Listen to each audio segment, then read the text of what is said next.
स्नेहल घरपणकर. आपण पाहत आहात SP9 special story police crime diary. गुन्हेगार दररोज नवनवीन कृत्य वापरत असतो, मात्र पोलिसांचं सतर्क जाळं आणि आधुनिक तपास यंत्रणा त्याच्यापर्यंत पोहोचत आहेत.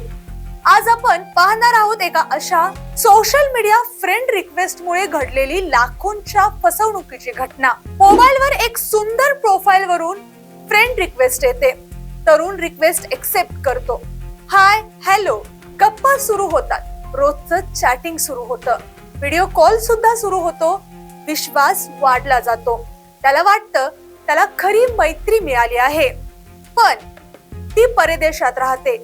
मी तिच्यासाठी गिफ्ट पाठवले. काही वेळात फोन येतो, तुमचं पार्सल कस्टम मध्ये अडकलेलं आहे, फक्त 25,000 रुपये भरावे लागतील. तरुण पैसे देखील भरतो आणि एकदा पैसे भरल्यानंतर नवीन मागण्या सुरू होतात. GST, insurance, refund fee, processing fee असं करत करत करत लाखो रुपये आरोपींच्या खात्यात जमा होतात. मोबाईल बंद, सोशल मीडिया अकाउंट डिलीट होतं. अचानक फोन येतो, प्रोफाईल गायब झालेले आहे. सर्व संपर्क तुटतो आणि तेव्हाच लक्षात येतं आपली फसवणूक झालेली आहे. कम्प्युटरवर तपास केला जातो. त्यानंतर IP ऍड्रेस ट्रॅकिंग केला जातो. बँक अकाउंट अनालायसिस केलं जातं. लोकेशन मॅपिंग केलं जातं. पीडित व्यक्ती सायबर पोलिसांकडे तक्रार दाखल करते. डिजिटल पुरावे गोळा केले जातात. मोबाईल क्रमांक, UPI व्यवहार, IP ऍड्रेस, बँक खात्यांचा मागोवा. तपास करत करत करत पोलीस आरोपीपर्यंत पोहोचतात.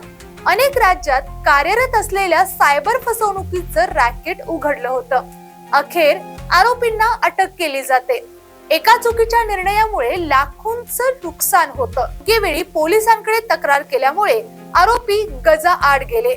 लक्षात ठेवा, सोशल मीडियावरील प्रत्येक व्यक्ती खरी असेलच असं नाही. अनोळखी व्यक्तींवर विश्वास ठेवू नका. OTP असेल, त्यानंतर पिन नंबर असेल, CV असेल, पासवर्ड कधीही कुणालाही शेअर करू नका. कोणतीही गुंतवणूक करण्यापूर्वी पडताळणी जरूर करा. फसवणूक झाल्यास तात्काळ 1930 या सायबर हेल्पलाईन वरती संपर्क साधा. जवळच्या पोलीस ठाण्यात तुम्ही तक्रार दाखल करा. गुन्हेगार कितीही हुशार असला तरी कायद्याच्या नजरेतून तो सुटत नाही. जागरूक रहा, सुरक्षित रहा.